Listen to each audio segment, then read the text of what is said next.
Hola, ¿cómo están? Mi nombre es Gabriela Chapuzzi. Para los que no me conocen, soy licenciada en Trabajo Social, recibida en la Universidad de Luján y psicóloga social, egresada de esta escuela. Sí, estoy convocada en este espacio para darles la clase sobre lo que llamamos articulación de conceptos. ¿Sí? Bueno, esta clase pretende hacer como una suerte de repaso de algunos de los conceptos, de las cuestiones teóricas que ustedes han venido trabajando en las clases anteriores, ¿sí? Previo, entiendo yo, a un espacio de reelaboración o de sistematización de todo lo trabajado. Así que bueno, la idea es ir en esta charla articulando las cuestiones y todos estos conceptos que, como les digo, ustedes ya estuvieron viendo.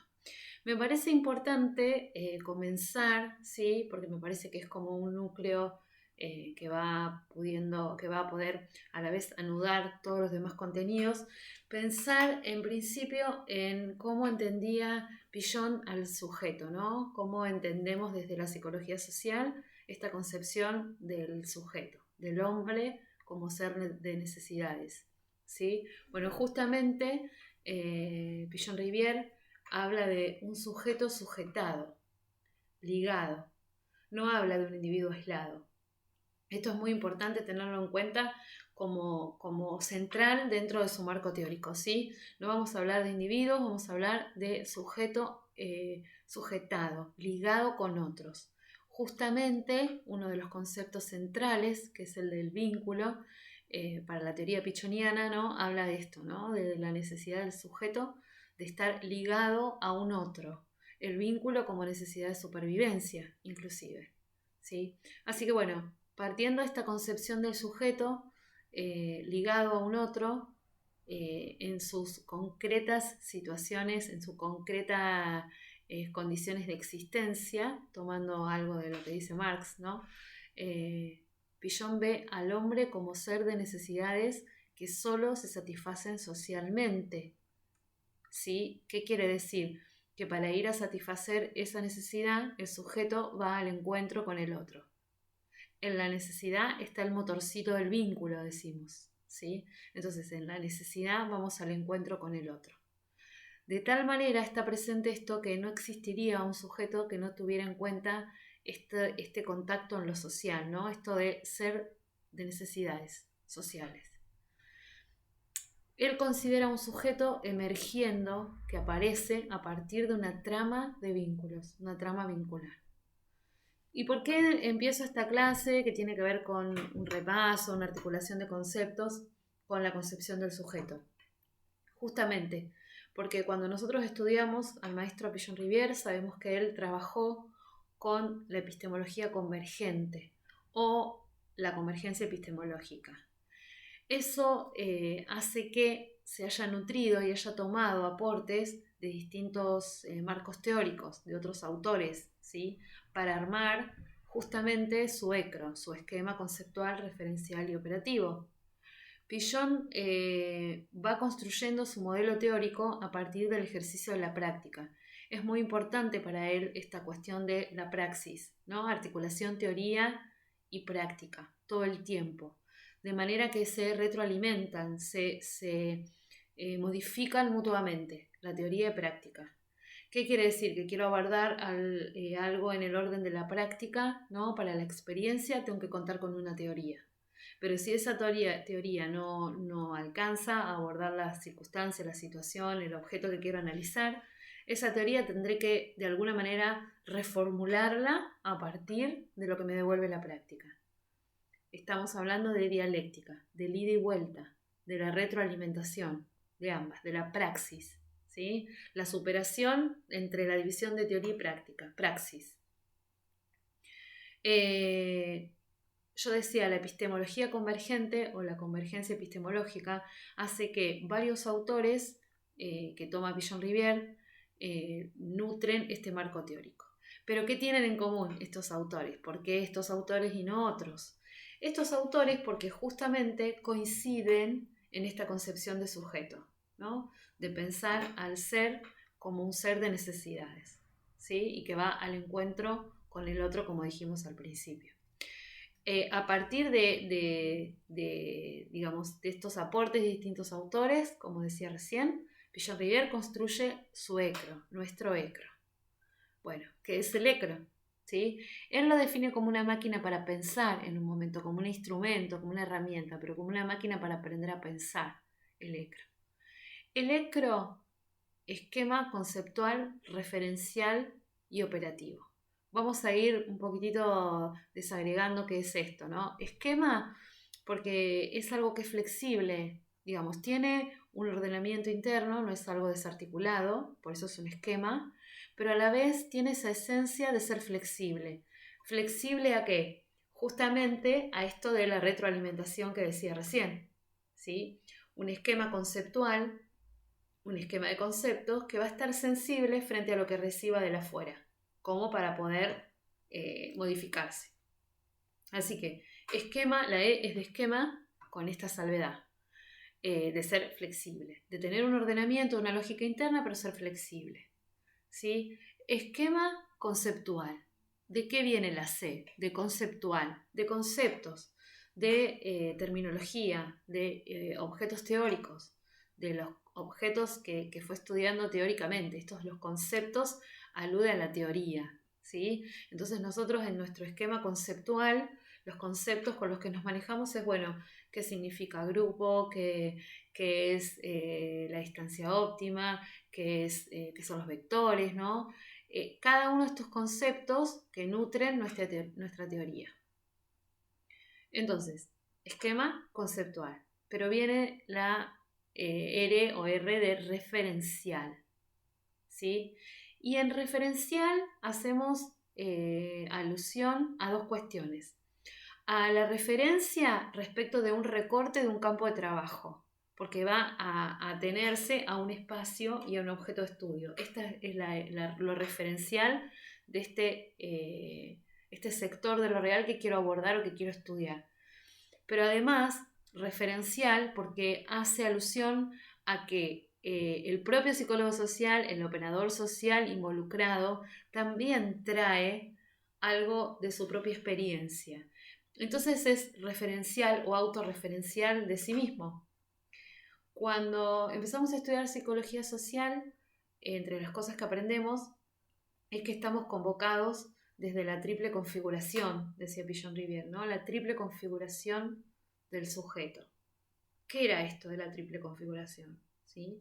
Desde el sentir, desde el pensar y desde el hacer. Desde estas tres áreas. Cuando hago alusión a lo referencial, justamente hablo de esto, ¿no? De cuando traigo mis aportes desde lo vivencial, desde mi experiencia de vida, desde mi verticalidad.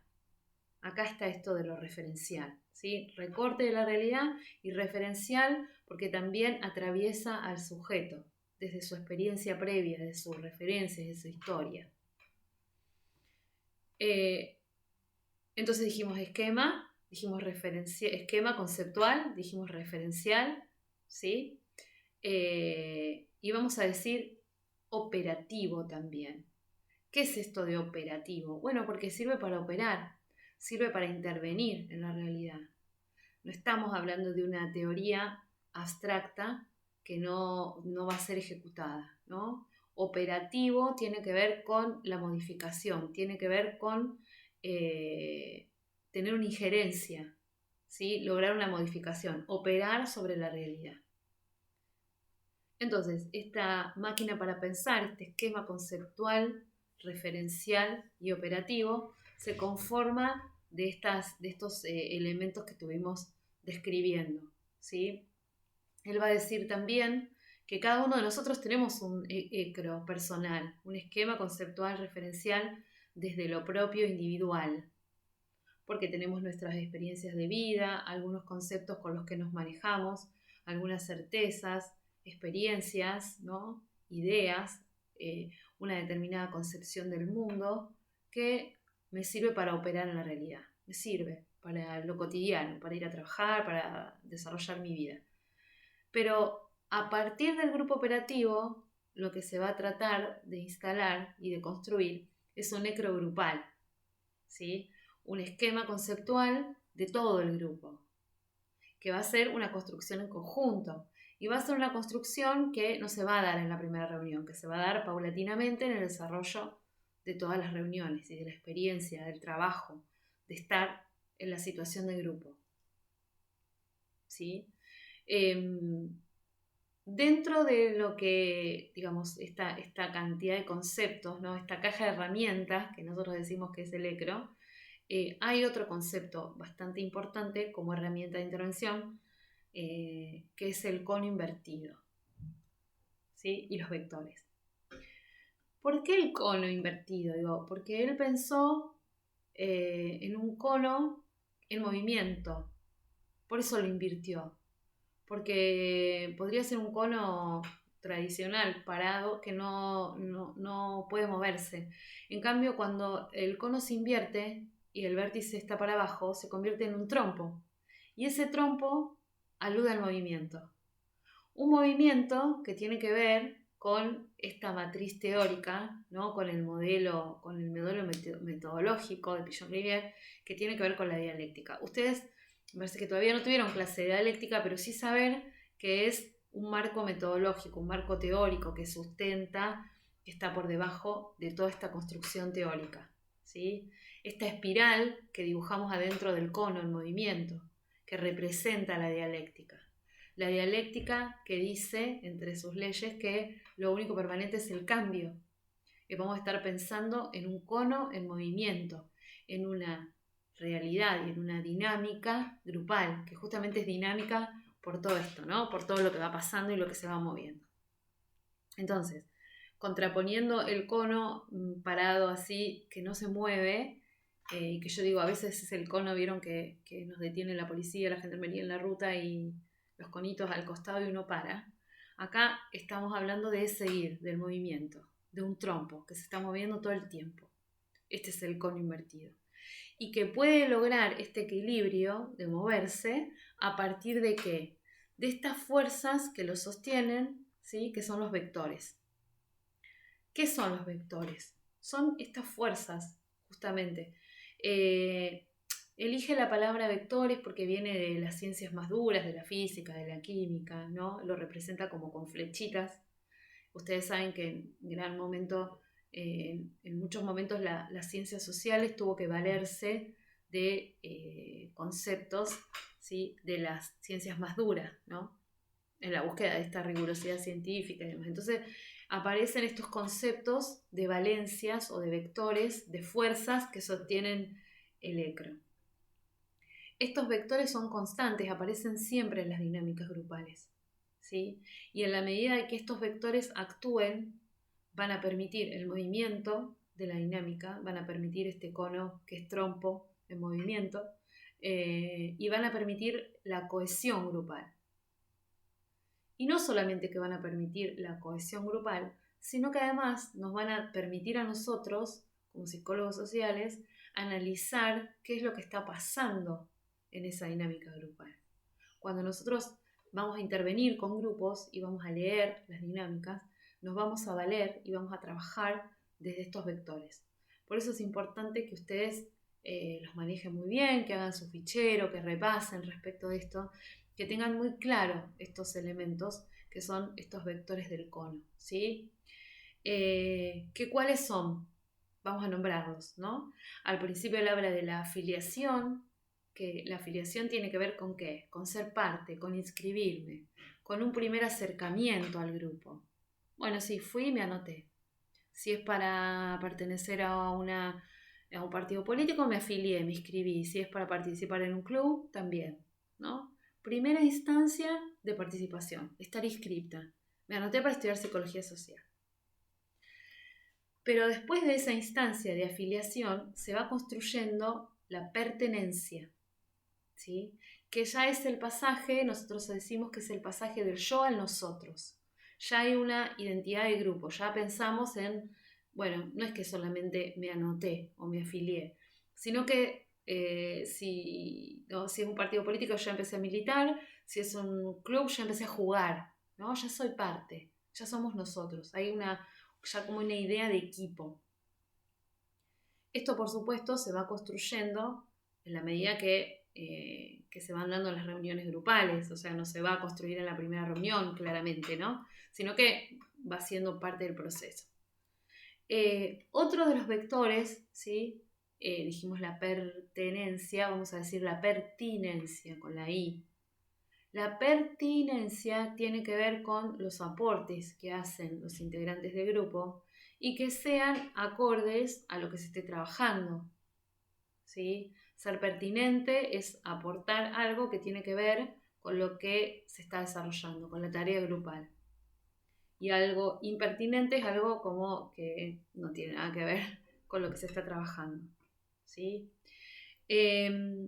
Otro vector muy, pero muy importante, creo que uno de los más importantes quizás, es el de la comunicación, que me permite ver, analizar, trabajar cómo se está comunicando este grupo, cómo se da la comunicación, cómo se da este circuito, ¿sí? Cómo circula la palabra, todos se escuchan, quién monopoliza, hay alguien que monopoliza la palabra, todos pueden hablar, hay gente que está siempre en silencio, ¿sí? Todos se comunican de manera radial hacia un integrante, la palabra circula. Cuando circula, ¿qué es más importante? ¿El mensaje que se quiere transmitir o definir la relación entre esos integrantes que están hablando? Esto es la metacomunicación, lo que decimos más allá de lo que decimos, más allá del mensaje, ¿no? El tono, la manera de modular, la manera de calificar la relación, ¿sí? El malentendido, los ruidos en la comunicación. Fíjense, es un vector muy importante, la comunicación. Otro vector es el de la cooperación, que implica también analizar y ver cómo este grupo está trabajando. Siempre estamos pensando en un grupo en relación a la tarea. Siempre un grupo, ¿sí? Con una tarea. Entonces, ¿cómo se relaciona este grupo para abordar la tarea? ¿Cooperan? ¿Qué es cooperar? Es operar con otros, es trabajar con otros. La cooperación se opone a la competencia. No estoy compitiendo a ver quién lo hace primero o mejor. Estoy cooperando para hacerlo en conjunto, ¿sí? Esta es la cooperación. Otro vector que es, me parece, de los más importantes junto con la comunicación, el más importante es el del aprendizaje. ¿Qué es el aprendizaje? Pillon lo va a definir como la adaptación activa a la realidad, al cambio.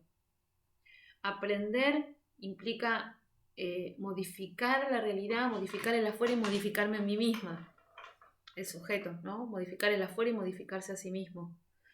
Cuando esto pasa es cuando decimos que aprendimos, ¿no? Cuando logramos esa modificación, incorporamos algo nuevo y pudimos generar una modificación en los esquemas anteriores, en el medio externo, se modifica y se modifica el propio sujeto en sus propios esquemas.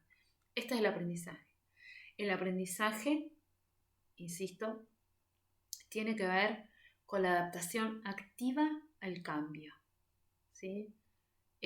Frente a las circunstancias, frente a lo que me toca atravesar, aprendo cuando modifico, cuando me puedo adaptar activamente. En contraposición al aprendizaje como adaptación activa está la adaptación pasiva, que ahí no hablamos de modificación, ¿sí? Y cuando llevamos al plano de la salud y de la enfermedad, la adaptación activa tiene que ver con el plano más de la salud, de lo saludable, y la adaptación pasiva con la parte más enferma, ¿sí? Con lo estereotipado, lo rígido, lo que se repite, lo que no cambia. Entonces dijimos afiliación, ¿sí?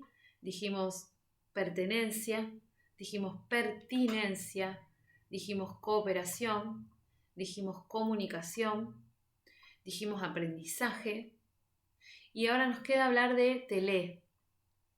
¿Se acuerdan lo que era la telé? La telé tiene que ver con esa primera impresión y con esa disposición o no a trabajar con otros. Habríamos hablado de la cooperación, como de cooperar y trabajar en conjunto. Bueno, previo a eso, la tele se impone como esta, no sé, energía que se da, que sí, tengo buena onda, buena energía para laburar con este o no, ¿no? La tele es esa primera impresión, con el registro del piel a piel, de no me cae bien, no sé por qué, o me cae bien, o sí, es copado, puedo trabajar, o no voy a poder trabajar, ¿sí? Tiene que ver con una primera experiencia del encuentro con el otro, eh, y esta disposición o no a trabajar. La tele también se relaciona con el concepto de transferencia, ¿sí? Pero la transferencia es algo más complejo, que se da en relaciones con otra profundidad en el vínculo. Entonces hablamos del ecro, hablamos primero de la concepción del sujeto, ¿sí? Como un ser de necesidades que se satisfacen socialmente, que a partir de esa necesidad va al encuentro con el otro. Hablamos de todos estos autores que nutren el esquema pichoniano. Hablamos de el cono invertido como una herramienta dentro de esta gran caja de herramientas, basado en la dialéctica, con el movimiento, con la espiral adentro, que vamos a ver ahora para qué está esta espiral, con un cono que se puede estar moviendo y puede estar a la vez en equilibrio. Mientras esté en equilibrio se sigue moviendo para que no se caiga, y que los vectores lo sostienen y le dan esta dinámica, ¿no? Y estas fuerzas que cohesionan al grupo. La dialéctica también, la espiral dentro del cono, está también diseñada, dibujada, representada para dar cuenta de que de la posibilidad del pasaje de lo que está abajo en el cono, en el vértice, en la punta de abajo, con el orden de lo latente, ¿sí? O lo implícito o lo latente que está por debajo, que no llegamos a divisar, a comprender, a entender, porque está oculto, y en la base, justamente en la parte de arriba, en la parte de arriba del cono, que es más amplia esta base en relación a la parte de abajo, al vértice, en la parte de arriba está lo manifiesto, ¿no? Lo que es más explícito, lo que puedo ver y entender, lo que es de fácil acceso, digamos. En las dinámicas grupales vamos a ver que lo que está por encima de la realidad, del acontecer grupal, tiene que ver con esto de lo explícito o manifiesto. Y lo que está por debajo es lo implícito, lo escondido, lo que está relacionado con el inconsciente, lo que después va a aflorar, lo que a partir del movimiento de la espiral va a ir desde abajo hacia arriba, ¿no? Con alguna pista va a aparecer, va a estar nombrado y va a acceder con la espiral dialéctica desde abajo hacia arriba. ¿Sí? Bueno. Pero bueno, hablamos de herramientas, hablamos del esquema conceptual, hablamos de cómo operar en un grupo, y me parece importante, como repase, como articulación, pensar, bueno, está bien, dijimos todo esto, vamos a operar en un grupo. ¿Qué es un grupo? O cómo pensamos el concepto de grupo específicamente desde psicología social. ¿Sí? Y Pigeon-Rivière lo definió como un conjunto restringido de personas. ¿Qué quiere decir? Que un grupo no es de extremadamente numeroso para poder trabajar, es un conjunto restringido de personas, ¿sí? Que de alguna manera se congregan o están articuladas por un tiempo y un espacio, por una constante de tiempo y espacio, que tiene que ver con el encuadre también. Si uno piensa en el encuadre, es ¿no? Las coordenadas de tiempo y espacio. Es un grupo de personas, es un conjunto de personas, un conjunto restringido. Son al menos tres personas, pero tampoco son 100, ¿no? Es un conjunto restringido de personas y están articuladas justamente en estas constantes de tiempo y espacio, en un mismo lugar y en un mismo tiempo, ¿sí? A la vez se proponen, ¿sí? De manera implícita y explícita una tarea, dice, que constituye su finalidad. Entonces un grupo que tiene una tarea.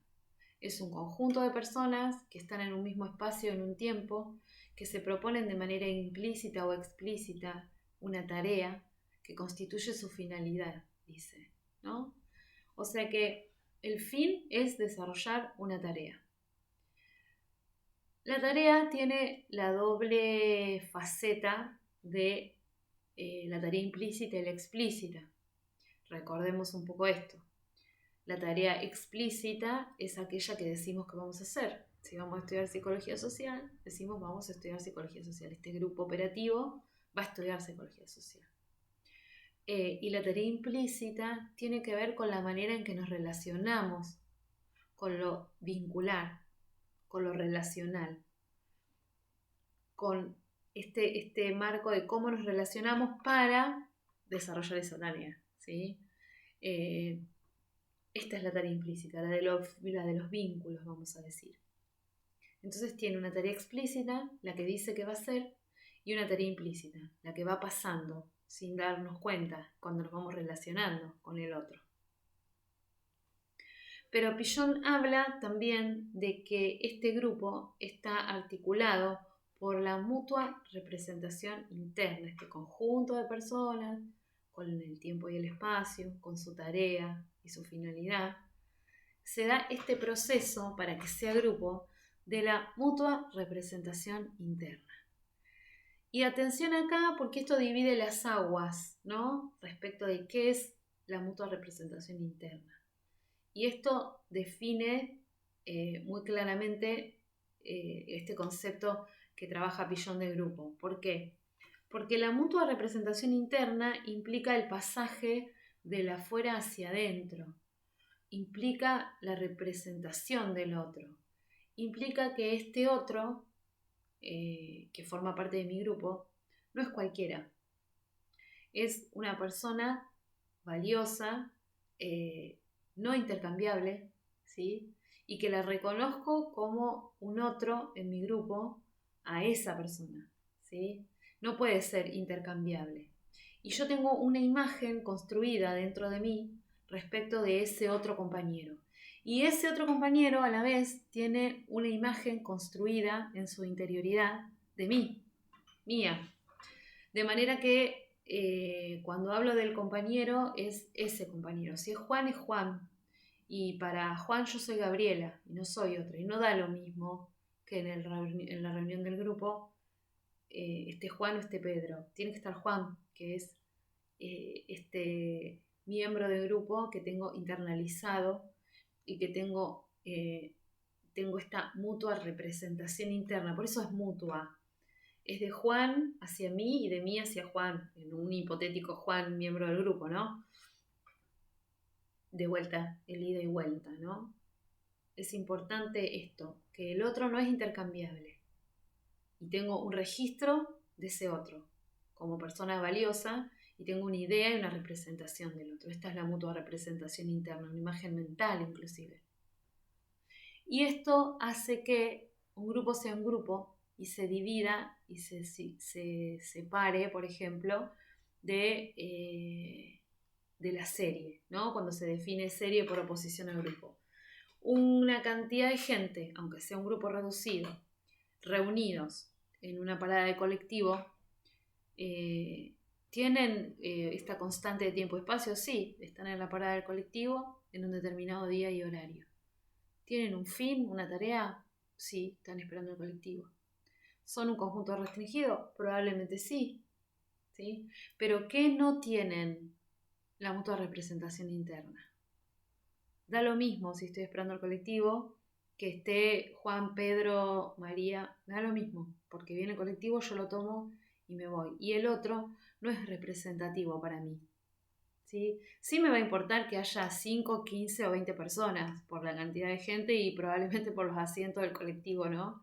Pero me da lo mismo quién esté. Por esto se diferencia lo que es el grupo de la serie, por la mutua representación interna. Y dice Piaget-Rivière que este conjunto restringido de personas, con estas constantes de tiempo y espacio, con esta tarea, como dijimos, con la variable, con esta mutua representación interna construida, ¿sí? Abordan la tarea, dice, con la tarea que constituye su finalidad, a partir de un complejo mecanismo de adjudicación y asunción de roles. Bueno, acá vamos a entrar con el tema de roles y seguimos articulando conceptos en este repaso. Él habla de que en este grupo se aborda la tarea y que se va a dar un complejo mecanismo de asunción y adjudicación de roles. Ya nos está diciendo que es complejo, o sea que no va a ser tan sencillo de leer, es complejo mecanismo de asunción y adjudicación. ¿Qué quiere decir? Que ese rol va a estar asignado, adjudicado, alguien le da a un otro el rol y el otro puede o no asumirlo, hacerlo carne, hacerlo propio, ejecutar ese rol. Supónganse que me piden que yo desarrolle el rol docente en este espacio de la clase. Entonces, la gente de la escuela, de la dirección, me adjudica este rol docente. Y yo puedo asumirlo o no. Dar la clase, asumir la tarea, asumir el rol o no. Esto del complejo mecanismo, ahora vamos a ver qué pasa en la dinámica de lo grupal. Pero vamos a definir primero, entonces, qué es rol. Rol viene del género del teatro, del drama, ¿no? Del guión, del rol, del papel que voy a desarrollar. ¿Qué papel voy a desarrollar? Hoy me toca desarrollar el rol docente, pero después termino la clase y puedo desarrollar el rol de madre, el rol de compañera, el rol de distintos roles, ¿sí? El rol de hija. Viene del teatro, del representar un papel, del guión teatral, ¿no? De me toca hacer de tal cosa. Esto es el rol.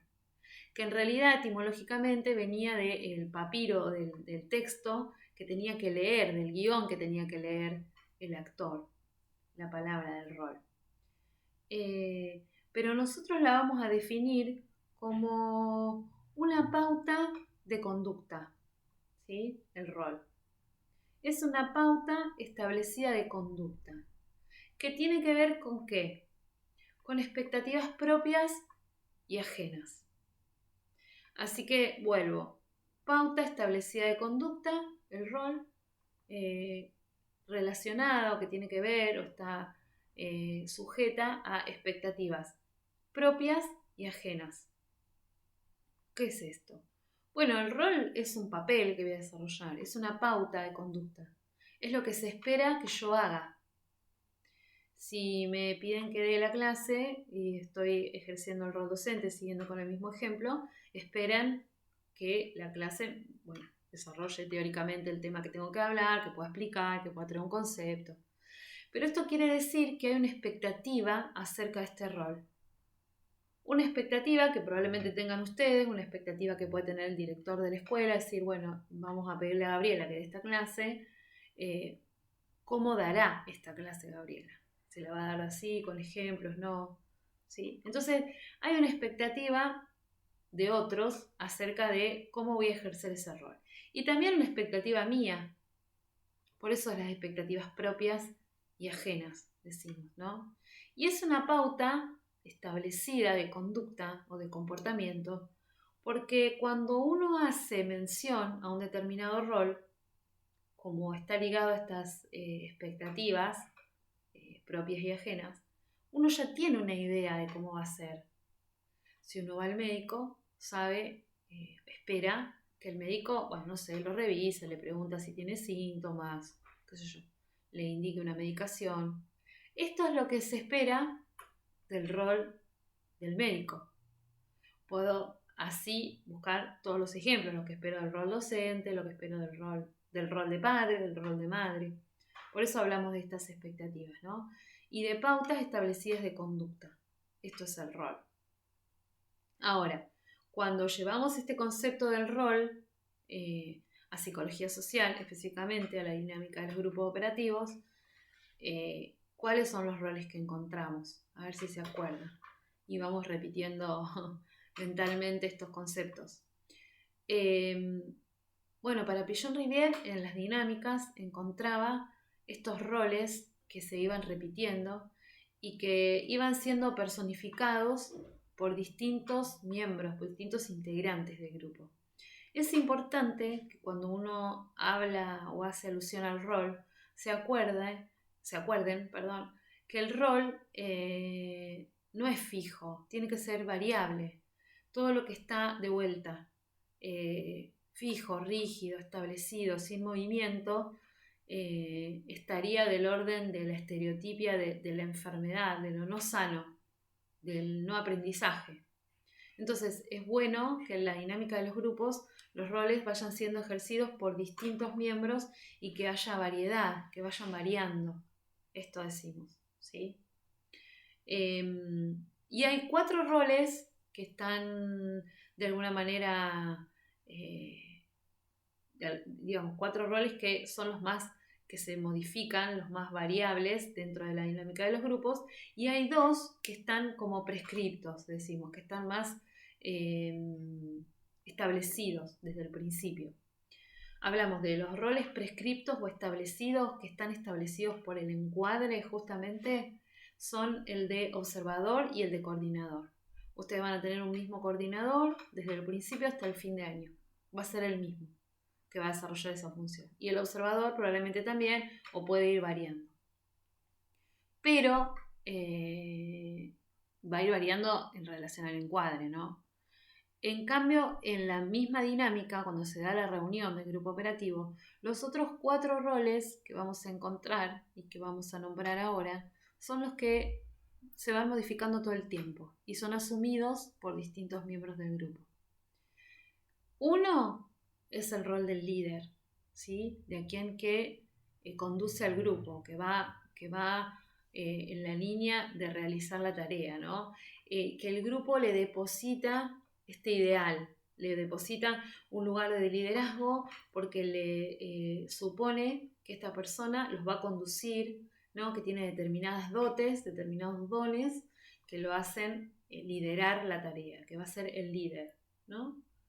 Y cuando nosotros hablamos de la función del líder y tomando lo del psicoanálisis, Freud habla de que en el líder se deposita parte del ideal del yo, ¿no? Este líder, ubico a una persona como líder porque le reconozco una habilidad o un ideal que yo quisiera ser o tener y no soy, ¿no? Tiene tal destreza, tal habilidad que yo no tengo. Entonces puede estar ubicado por estas múltiples depositaciones de los demás, de todos los integrantes del grupo, lo ubican en este lugar de líder. Otro de los roles que se ven es el del saboteador, que cuando el grupo está en tarea, mete ahí la mano para desviar, que va a sabotear la tarea, que va a ser el que distraiga, el que traiga algo de ruptura. Cuando el grupo está en tarea, aparece el saboteador para justamente detener la tarea, detener el avance del grupo hacia los objetivos, ¿sí? Va a sabotear el desarrollo del grupo. Por supuesto que estos roles, la persona cuando los personifica, los encarna, no se da cuenta que está en el lugar del saboteador, ¿no? Justamente por estos lugares de asunción y adjudicación, estos complejos mecanismos. Otro de los roles, ¿sí?, es el del portavoz, tan importante el portavoz para Pigeon-Rivière, ¿sí? Cuando él estudiaba las familias y estudiaba el miembro que se enfermaba, decía que esta persona que enfermaba portavoceaba, anunciaba, avisaba de un malestar familiar, ¿sí? Este era el portavoz, el que anunciaba esto, que algo no estaba bien, y que generalmente era el que se enfermaba. ¿Se acuerdan que decía que el que se enfermaba no era el más débil, sino era el más fuerte, porque estaba cargando con todas las ansiedades y todas las depositaciones negativas que le ponía en sí el grupo familiar, ¿no? Entonces el portavoz es el que enuncia. No siempre el portavoz enuncia un malestar, puede enunciar algo que tenga que ver con el clima grupal. Esto es importante decirlo, ¿no? Porque a lo mejor hay algo de lo oculto que viene a portavocear y no necesariamente es algo malo. ¿Qué pasa? Muchas veces el portavoz se convierte en el otro rol, el último, que es el del chivo expiatorio o chivo emisario, ¿sí? Decimos chivo expiatorio porque esto viene del animal sacrificado, ¿no? Del Cordero de Dios que quita el pecado del mundo, el que se sacrifica en función de todo lo malo que está pasando en el grupo. O el grupo lo sacrifica, lo ubica ahí. ¿Por qué decía recién? Bueno, justamente si aparece un portavoz que da cuenta o que avisa de algún malestar dentro del grupo, puede ser que rápidamente el grupo lo convierta en el chivo expiatorio o emisario, que le adjudique la responsabilidad, es esto, la culpa es tuya. Acá es el chivo se hace cargo de todo el malestar, pero le es asignado este lugar, ¿no? Por eso decimos que rápidamente el portavoz, si el grupo no se hace cargo de esto que el portavoz viene a enunciar y lo modifica, lo que puede hacer es convertirlo en chivo y decirle la culpa es tuya, ¿no? En ese momento se convierte en chivo. Entonces, repasemos. Dentro del concepto de grupo hace alusión a a la tarea.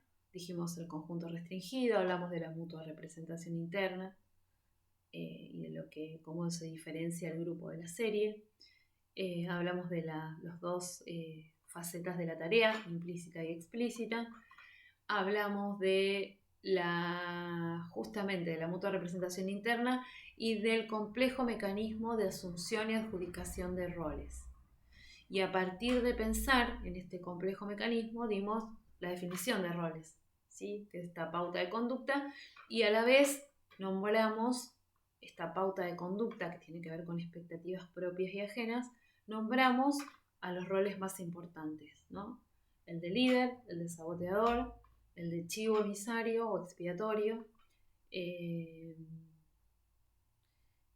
el portavoz. Y por último también dijimos, y hablamos de los roles prescritos o más autorizados, digamos, nombrados, sostenidos por el encuadre, que son los de justamente el coordinador y el observador.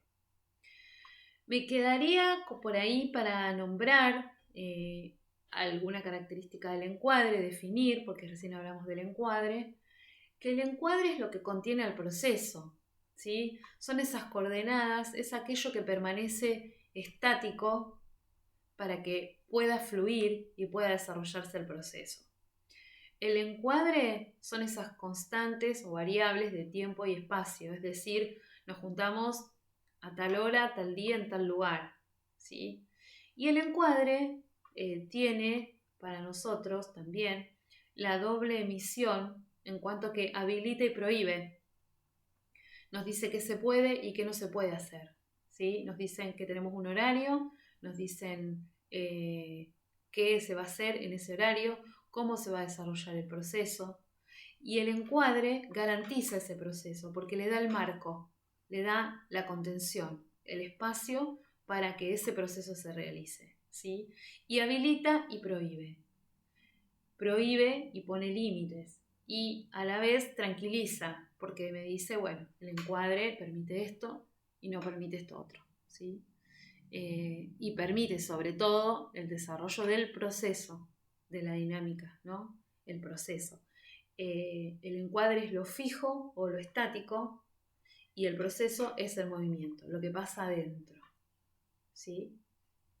Hablábamos de fondo y figura, ¿se acuerdan? Seguro cuando les dieron la clase de encuadre hablaron de fondo y de figura.